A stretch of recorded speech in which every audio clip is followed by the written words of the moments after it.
Seriously, I'm flattered, but there's no need to stand on ceremony with me. We're all going to jail.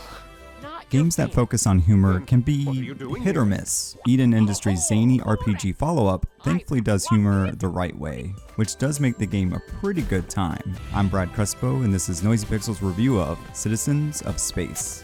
Oh, and one last thing, Earthling. Yes, Your Honor?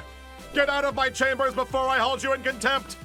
Ambassadors these days. Citizens of Space has you step into the shoes of the newly elected Ambassador of Earth. This is a momentous occasion for the jolly guy, and on the first day on the job, his mission is to deliver a resounding speech. Sadly, he finds that things go awry, as during his speech, he discovers that the Earth has just disappeared. It's from here that you go on a vast quest to uncover what exactly caused this major problem, all the while taking on a mix of missions and recruiting folks to help you out along the way. The main plot is wacky. I mean, just imagine what it would be like if Earth did actually vanish. That said, it doesn't become a memorable story full of twists and turns, but it does have a good chunk of humor sprinkled in thanks to hilarious writing that's paired up well with pretty good voice acting.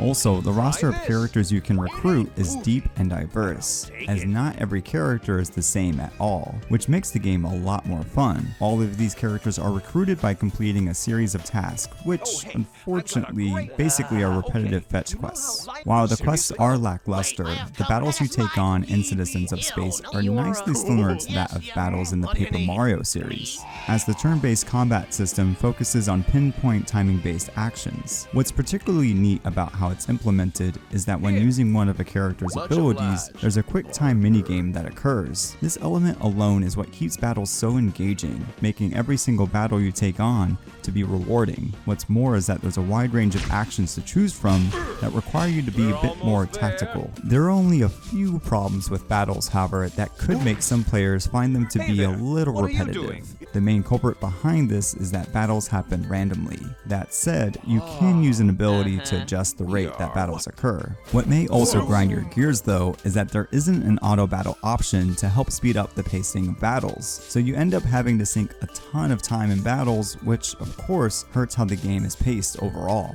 There are plenty of massive planets to explore. Unfortunately, as I mentioned before, most of the quests you go on in the game aren't all that exciting. On the flip side, the cast of characters you have can help make exploring a little more enjoyable, as some characters have support abilities to mix things up a bit with the exploration gameplay. Visually speaking, Citizens of Space has a nice cartoon-like art style to the point for it to remind you of the good old days of Saturday morning cartoons. Also, the soundtrack does a nice job of capturing the game's zaniness. Citizens of Space isn't going to blow your mind. That said, with its entertaining combat, fun humor, and likable cast of characters, you may find Citizens of Space to be worthy of a playthrough. Noisy Pixel is giving Citizens of Space a 7 out of 10. Thanks for watching. You can read our full review at noisypixel.net. Noisy Pixel is run by a group of gamers who work hard to deliver news, reviews, previews, and more. Please subscribe to keep up with all of our future content.